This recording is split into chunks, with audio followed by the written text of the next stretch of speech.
안녕하세요. 저는 결혼한 지 8년 차인 여자입니다. 저는 정말 충격적인 일을 겪게 되었어요. 정확하게 표현하자면 당황스러운 일이라고 해야 되는 것이 맞는 것 같네요. 저는 마음의 상처가 주는 효과를 곁에서 지켜본 적이 있거든요. 저와 제 남편이 피해를 입었던 입장이라 참 당혹스럽기도 황당하기도 했습니다. 그리고 그 일로 인해 참 많은 생각을 하게 되기도 했어요. 지금부터 그 이야기를 한번 해보도록 하겠습니다. 제 이야기를 시작하기에 앞서 저는 올해 나이는 36살이고 아들이 2명 있어요. 남편은 저보다 나이가 2살 더 많고 그 위로 형이 한 분, 밑으로 여동생이 한 분 계십니다. 아주버님은 저희보다 2년 더 빨리 결혼을 하셔서 결혼 10년 차에 접어드세요. 제 형님 되시는 분은 저희 남편과 동갑이고요. 저희 남편과 아주버님은 다른 집에 비해 유달리 우애가 좋다고 느낄 정도로 화목하게 지내고 있습니다. 물론 시누이까지 합쳐서요. 그리고 저희 부부도 아주버님 네 부부도 둘 다 오랜 기간 동안 연애를 했었기에 연애 시절일 때에도 종종 넷이서 밥을 먹기도 하고 그렇게 지냈습니다. 지금은 시누이네 커플도 곧 결혼을 앞두고 있어서 6명이서 종종 만나곤 합니다. 그래서 그런지 부부끼리도 사이가 참 좋습니다. 저도 형님을 언니 하며 잘 따르면서 지내고 있고 시누이도 저와 형님을 언니 하며 잘 따르고 있어요. 시부모님께서도 이런 저희들의 사이가 참 좋아서 가정의 평화라며 좋게 바라봐 주시곤 합니다. 그런데 이렇게 화목했던 저희 사이는 2년 전부터 삐걱거리기 시작했습니다. 정확히는 아주버님과 형님의 문제였지만 말이죠. 처음엔 사소한 삐걱거림이었을지 모르겠지만 어느새 멱살잡이까지 할 정도로 수위가 높아졌습니다. 먼저 저희 남편은 시아버님이랑 판박이다 싶을 정도로 쏙 빼닮았어요. 반면 아주버님은 어머님과 정말 많이 닮았고요. 그런데 아주버님과 형님 사이에도 저희처럼 아이가 둘 있었어요. 저희와는 다르게 딸 하나, 아들 하나, 이렇게요. 그런데 이 중 아들인 첫째 아이가 시아버님이랑 정말 많이 닮았습니다. 그러다 보니 아주버님보다는 저희 남편과 더 닮아 보일 수밖에 없었죠. 그런데 객관적으로 봐도 정말 첫째 아이가 시아버님과 너무 닮았거든요. 그런데 커갈수록 점점 더 시아버님의 얼굴이 나타나기 시작했어요. 그게 화근이었습니다. 형님네 첫째 아이가 6살 정도 되었을 때부터 아주버님의 막말이 시작되었어요. 아이의 친아버지는 자신이 아니라 자신의 동생이란 망상도 함께 시작되었죠. 형님은 아니라고 말도 했고 화도 냈지만 아주버님께 소용이 없었습니다.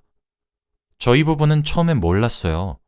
하지만 점점 만남의 빈도가 줄어들어 저희가 만남을 주선하면 형님과 아주버님은 피하기 일쑤니 저희는 오히려 저희 부부 쪽에서 무언가 실수를 한 것은 아닌가 하며 걱정하고 있었어요.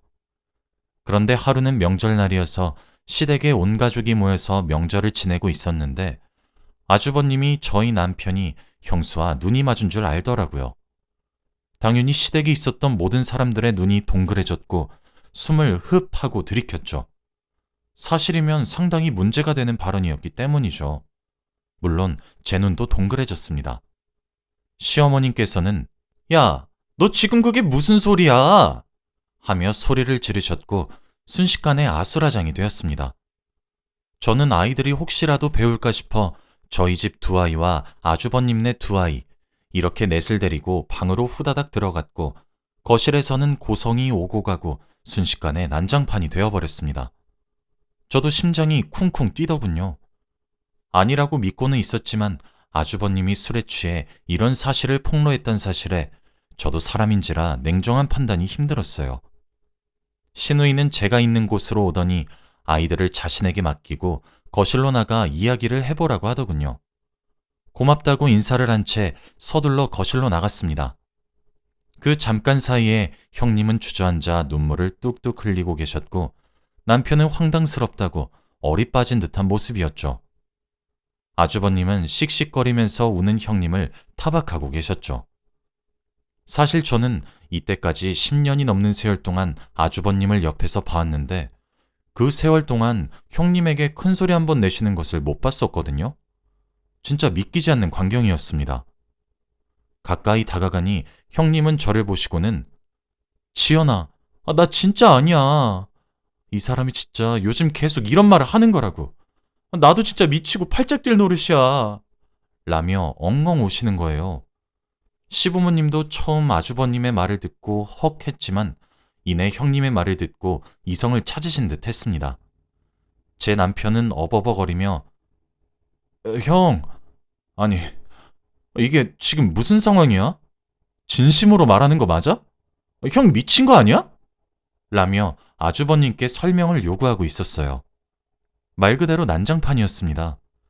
저는 일단 바닥에 주저앉아 있는 형님께 다가가 언니, 일단 일어나봐, 어? 하며 일으켜 세운 뒤 남편과 시부모님께 제가 언니랑 밖에서 이야기 좀 하고 올게요. 어머님이랑 아버님은 남편이랑 아주버님하고 얘기 좀 해주세요. 하고 시댁을 빠져나왔어요. 그러는 와중에도 아주버님은 술에 취한 채로 형님을 향한 욕을 중얼거리고 있으셨죠. 저는 정말 그런 모습을 처음 본 데다 그 주인공이 바로 아주버님이란 사실이 정말 믿기지가 않더라고요. 형님을 이끌고 시댁 근처 공원에 있는 조용한 카페로 갔습니다. 형님은 그런 제게 손을 잡혀 이끌려 오면서도 훌쩍훌쩍 눈물을 흘리셨어요. 저는 정말 날벼락을 맞은 듯한 기분이었습니다. 카페에 도착해 형님을 앉히고 커피를 주문했어요. 형님은 그때까지도 눈물을 멈추지 못하셨어요. 시간이 조금 흐르고 주문한 커피를 조금 마시면서 형님도 안정을 되찾았습니다. 저는 그런 형님께 물었어요. 언니, 이게 대체 무슨 일이야? 아주버님이 술 취해서 외치는 말은 또 뭐냐고. 나 진짜 아직도 심장이 벌렁거려. 나는 언니도 믿고 아주버님도 믿고 있어서 너무 혼란스러워. 제대로 된 설명을 해봐. 라고 말이에요. 그런데 언니의 말은 정말 놀라웠습니다. 지연아, 우리 남편이 의처증인가 봐. 하며 눈물을 그친 지 얼마나 되었다고 아주 폭포수 마냥 쏟아내리는 겁니다. 언니의 얘기는 이러했습니다. 원래 연애 시절부터 아주버님은 약간 통제적이고 질투를 많이 하는 성향을 가지고 있었다고 해요. 그럼에도 불구하고 형님은 아주버님을 사랑해서 결혼까지 마음먹게 되었는데 결혼하고 낳은 첫째 아이가 발단이 되었다고 합니다. 아무래도 아주버님은 시어머님을 닮았고 저희 남편이 시아버님을 닮았는데 자꾸 주위에서도 아주버님과 형님네 아들이 안 닮았다고 얘기를 했나 봐요.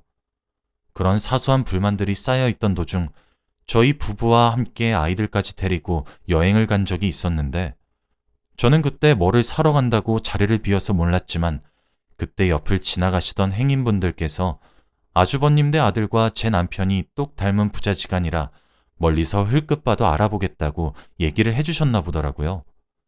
그때부터 본격적으로 아주버님의 의처증 현상이 나타나기 시작했다고 합니다.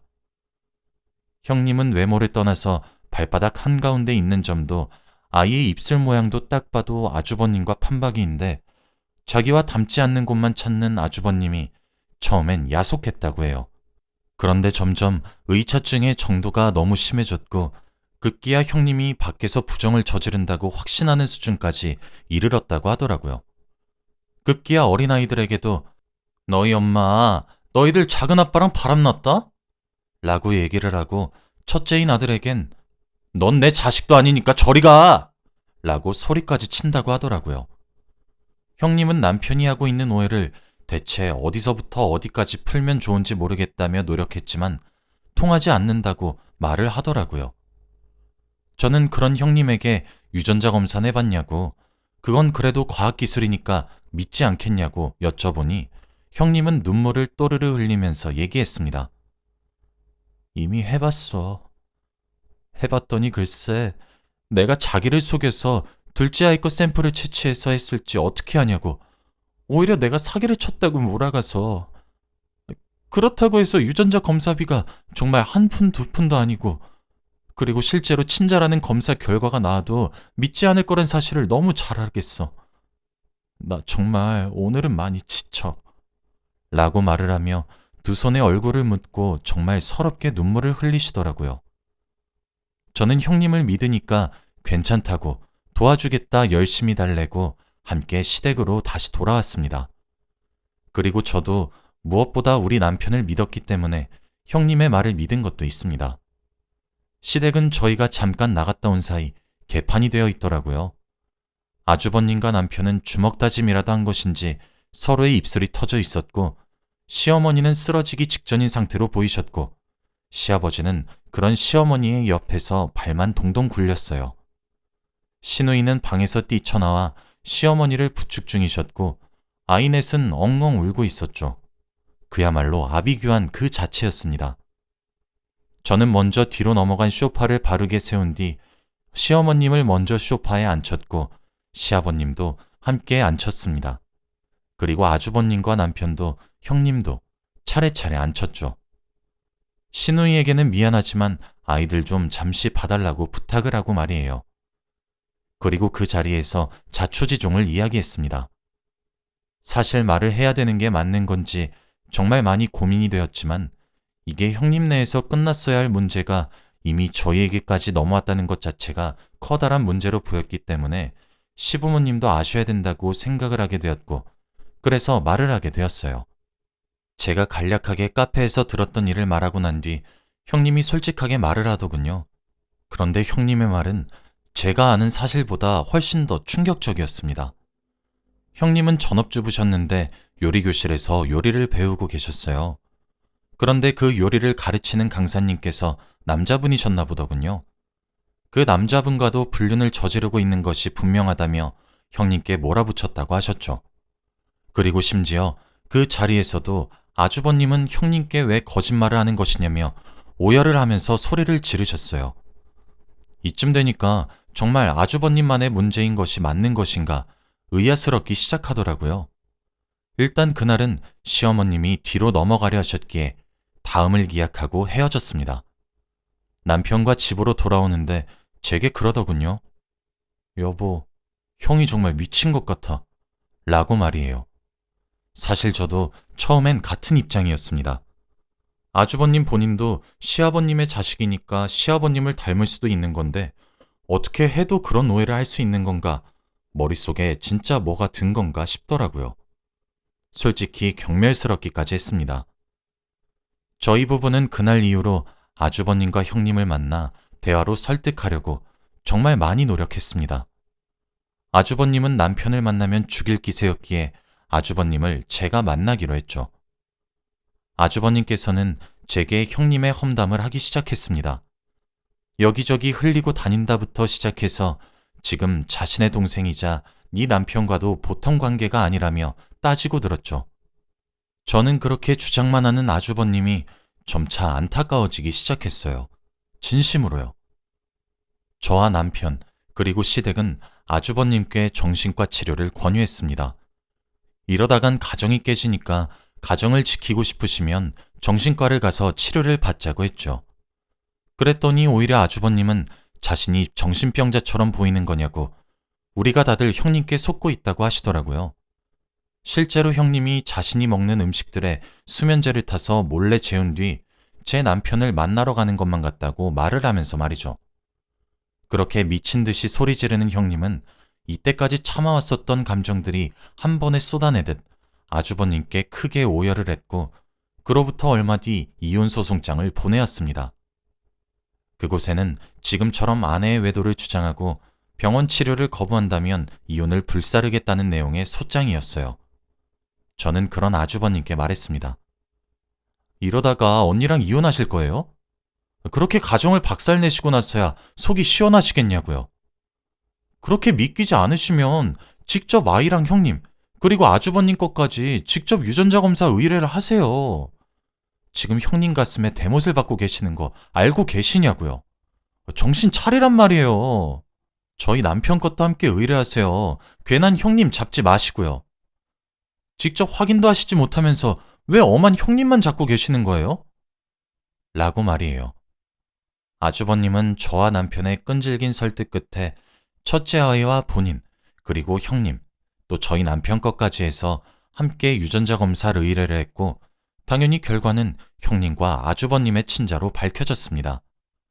그런데도 제대로 믿지 못하시는 듯 했어요.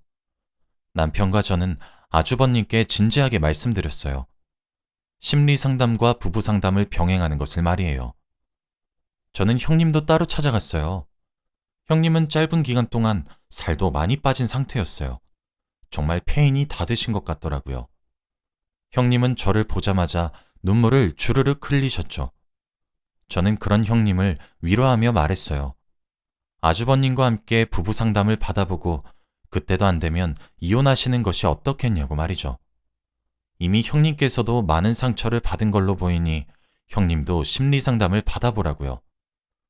요즘 정신과는 옛날 같은 곳이 아니라고, 정 걱정되면 제가 함께 가준다는 말도 함께 드렸어요. 형님과 아주버님은 저희 부부의 노력 끝에 상담 치료를 받기로 결정했어요. 심리 상담과 부부 상담을 함께 진행했죠. 상담을 하면서 알게 된 내용은 아주버님이 내면에 많은 상처가 있었단 사실과 그와 같은 상처를 입을까 걱정되는 마음이 앞서 자신을 방어하기 위해 상대방을 의심하게 된 거라고 하시더군요. 그리고 아주버님이 형님이 만나시기 이전에 실제로 과거의 연인이 바람을 펴서 아주버님과 헤어졌던 경험도 있었고 그게 한몫했던 거였죠. 아주버님도 점차 상담이 진행되면 진행이 될수록 본인의 심각성을 인지하기 시작했고 형님께 죄책감을 느끼기 시작했습니다. 형님도 그런 아주버님의 내면에 숨겨져 왔던 아픔을 보듬어 주셨고 이해해 주기 시작했어요. 게다가 부부 사이의 일이라 저희들이 몰랐었던 부분에서도 문제가 많았더라고요. 두 분의 갈등 상황이라던가 뭐 그런 것들에서 말이에요. 그간 억눌러 왔던 감정들이 튀어나오면서 복합적으로 나타났는데 그게 아주버님은 의처증으로 나타난 거였죠. 사실 아주버님과 형님의 상담 치료를 함께 도와주면서 저희 부부도 참 많은 것을 배웠습니다. 신체적으로 받은 상처는 시간이 지나면 낫지만 정신적으로 받은 상처는 어쩌면 눈에 보이지 않아 더 곪을 수 있다는 사실을 말이죠. 그 이후 저희 남편에게도 아주버님은 진심으로 사과를 했고 두 분은 갈라섬을 선택하기보다는 다시 한 번 더 함께 노력하는 방법을 선택했어요. 시댁에서도 형님께 고마움과 미안함을 느꼈고 아주버님도 많이 뉘우치기 시작하셨죠. 저는 가까운 곳에서 이 두 분의 사정을 지켜보고 함께하면서 느꼈던 점은 역시 마음에 담아두면 병이 된다는 사실이었습니다. 어쩌면 아주버님이 조금 더 늦게 감정이 터졌거나 형님께서 조금 더 참을성과 인내심, 그리고 아주버님을 사랑하는 마음이 부족했다면 두 분께서는 분명 이혼했을 거란 생각이 들더군요. 그 오랜 시간을 서로 알았고 연애했고 결혼을 했음에도 불구하고 말입니다. 사람 마음이란 게 참 여리면서도 강인하다는 생각을 들게 하는 경험이었던 것 같아요. 저와 남편도 옆에서 지켜보면서 서로에게 감정이 상하는 일이 있다면 좀 더 긍정적인 대화를 통해 풀어야겠다고 배우기도 했습니다. 현재는 아주버님과 형님은 거의 예전처럼 관계가 많이 회복된 것처럼 보여요. 아주버님도 형님을 배려하고 의심을 하지 않고 믿으려고 많이 노력하고 있고 형님도 아주버님께 믿음과 사랑을 알려주려고 함께 노력 중이거든요. 물론 저희 부부에게도 고마움과 미안함을 수차례 표시하셨습니다.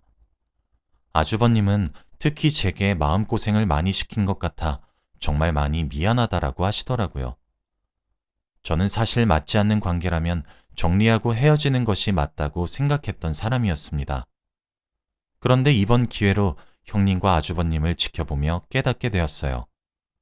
칼같이 끊어내는 정리보다 노력을 해볼 만큼 해보고 그런 결정을 하는 것도 늦지 않다는 생각으로 바뀌게 된 것 같습니다. 헤어짐이 꼭 정답은 아니란 생각이 들었다고나 할까요? 아무튼 이렇게 제 이야기는 끝이에요. 여러분들도 연인이든 부부든 친구든 관계에 대해 좀 더 진지하게 생각해보고 결정하셨으면 하는 마음에 제가 겪었던 일을 이렇게 말씀드려보게 되었습니다. 제 긴 이야기를 들어주셔서 감사합니다. 오늘 하루도 행복하게 마무리하시길 바랄게요. 감사합니다.